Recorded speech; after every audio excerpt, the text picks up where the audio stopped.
시청자 여러분 안녕하십니까? 남북애창 시작하겠습니다. 김정은 북한 국무위원장이 김일성 사망 27주기를 맞아 간부들을 대동하고 금수산 태양궁전을 참배했습니다. 최근 노동당 정치국 회의에서 고개를 떨궜던 리병철 당 중앙군사위 부위원장이 정치국 상무위원회에서 강등된 사실도 공식 확인됐습니다. 국정원은 리병철이 의주 비행장 방역 문제로 북중 교류 재개가 지연된 책임을 물어서 군수공업부장으로 강등된 것으로 판단했습니다. 평양에 머물던 러시아 외교관과 가족들은 특별 열차편으로 대거 귀국길에 올랐는데요. 오늘 이슈엔 한반도에선 대대적인 간부 쇄신과 함께 철통 같은 봉쇄를 이어가는 북한의 속사정을 집중 분석해 보겠습니다. 김정은 위원장이 간부들을 대동한 채 금수산 태양궁전에 들어섭니다. 김일성 주석 사망 27주기를 맞아 진행된 참배 행사. 국내 일각에선 김정은 위원장의 신변 이상설이 정보지 형태로 돌기도 했지만 하루 만에 곧바로 모습을 드러내며 소문을 일축했습니다. 위대한 수령 김일성 동지와 위대한 용도자 김종일 동지의 입상에 경애하는 김종은 동지께서 드리는 꽃바구니가 진정됐습니다. 이날 참배에는 김정은 위원장 옆으로 조용원, 최룡해, 김덕훈 등 정치국 상무위원들이 맨 앞줄에 섰습니다. 하지만 기존 상무위원이었던 리병철은 인민복을 입은 채 정치국 후보위원들이 있는 세 번째 줄에 섰습니다. 이른바 중대 사건으로 해임된 정치국 상무위원이 리병철이라는 사실이 확인된 겁니다. 군복을 입고 맨 앞줄에 서서 참배했던 지난 태양절 때와도 확연히 비교되는 모습입니다.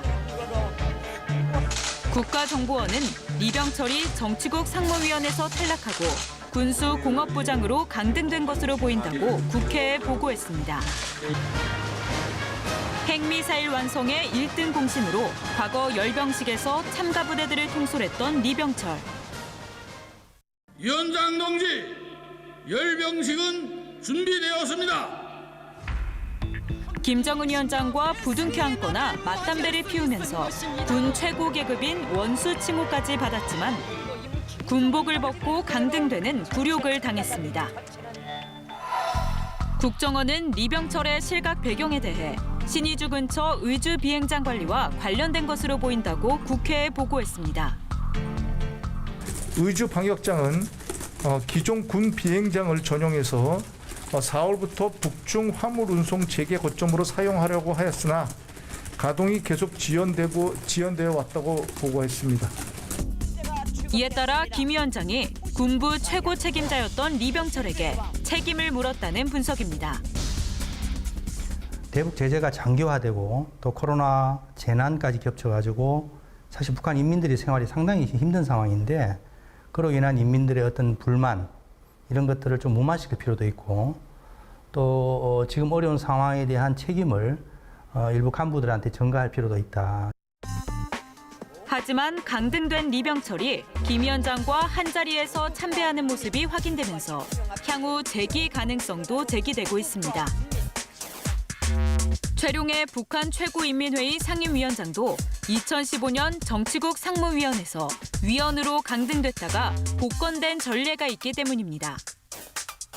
김정은 위원장이 기본적인 신뢰는 변함이 없으니까 어쨌든 이병철을 그대로 둔 것 같고요. 1개월에서 한 6개월 정도에 다시 정치국 위원 아니면 정치국 상무위원회 위원으로 복구할 가능성은 충분히 있다 그렇게 생각을 합니다. 국정원은 북한에서 대규모 코로나 발병 징후는 파악되지 않고 있다고 분석했습니다. 또 북한 당국이 주민들의 백신 기대감을 차단하고 철저한 방역을 독려하는 상황이라고 설명했는데요. 북한은 최근 백신 공급을 협의하려는 국제요원의 입국까지 거부하며 봉쇄를 사실상 유일한 방역 대책으로 삼고 있습니다. 북한 조선중앙TV가 최근 방영한 프로그램입니다. 코로나19 변이 바이러스가 전 세계에 확산하는 상황을 전하면서 주민들에게 경각심을 가지라고 주문합니다. 만약 우리들 중 어느 한 사람이라도 순간이나마 각성을 늦추고 마음의 단계를 푼다면 지금까지 다지고 다져온 방역 장벽이 불시에 무너질 수 있다는 것을 다시 한번 심장 깊이 쫌박아야 합니다.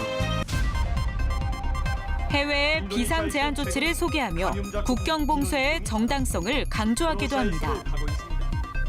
말레이시아에서도 수도 쿠알라룸푸르를 비롯한 수십 개 지역들이 2주일간의 엄격한 제한 조치들을 실시했다고 합니다. 17개월 가까이 이어지는 국경 봉쇄로 경제난이 가중되고 있지만 북한의 봉쇄 조치는 풀릴 기미가 보이지 않고 있습니다.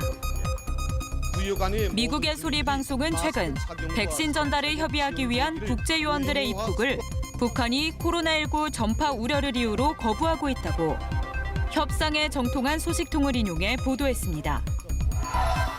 이 소식통은 또 북한이 자국에 배정된 아스트라제네카 백신의 안전성에 우려를 나타내고 있다고 밝혔습니다.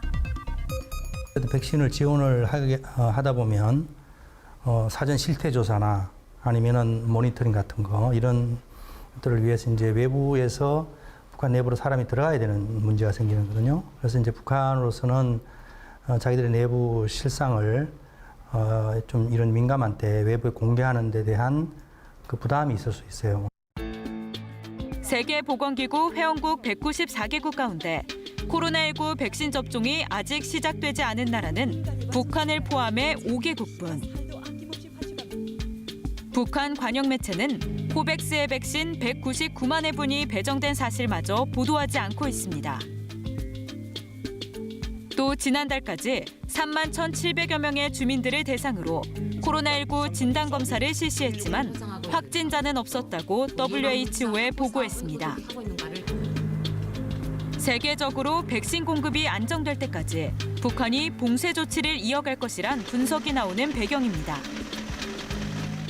코로나를 받으려고 그러면 그러니까 한꺼번에 북한 주민이 다 맞을 수 있는 2,500만 회분이 들어간다든가 그러면 받아들일 수도 있는데 지금 100만 회 정도밖에 안 들어가는데 그럼 누굴 맞히고 누굴 안 맞힐 거냐.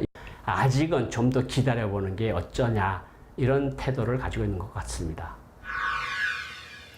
철저한 국경 봉쇄 속에 평양에서 체류하던 러시아인들이 최근 단체로 귀국길에 올랐습니다. 러시아인들이 환송을 받으며 열차에 오르는 사진도 공개됐는데요. 북한 당국은 그동안 각국 대사관 직원과 가족 등 외국인들을 대상으로 고강도 방역 조치를 취해온 것으로 전해졌습니다. 평양 기차역 앞에 러시아인들이 길게 줄을 섰습니다. 열차를 기다리며 이별을 아쉬워하는 모습도 보입니다.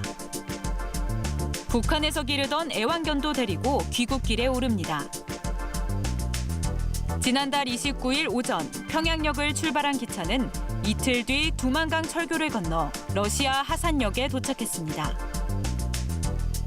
북한이 제공한 침대 칸 열차에는 북한에서 근무하던 러시아 외교관과 가족 등 90여 명이 타고 있던 것으로 전해졌습니다. 북한의 고강도 방역 조치로 평양에 주재하는 각국 공관과 국제기구 직원과 가족들은 대부분 북한을 떠난 상황입니다. 지난 2월엔 러시아 외교관과 가족들이 레일바이크를 이용해 철길을 따라 두만강을 건너는 모습이 화제가 되기도 했습니다.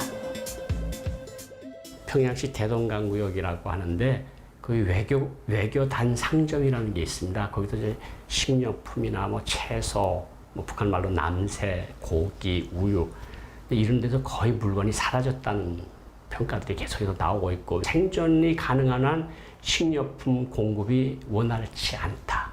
그러니까 빠져나오는 걸 보이고요. 북한이 철저히 국경을 통제하면서 중국 당국이 새로 임명한 주북 중국 대사조차 아직 부임하지 못하고 있습니다. 임기를 마친 지재룡 전 주중 북한 대사도 3개월 넘게 귀국하지 못한 채 베이징의 북한 대사관에 체류하고 있는 것으로 전해졌습니다. 지난 4월 태양절을 즈음해 코로나 이후 9개월 만에 최대치를 기록했던 북중 간 무역은 5월 들어 90% 가까이 줄었습니다.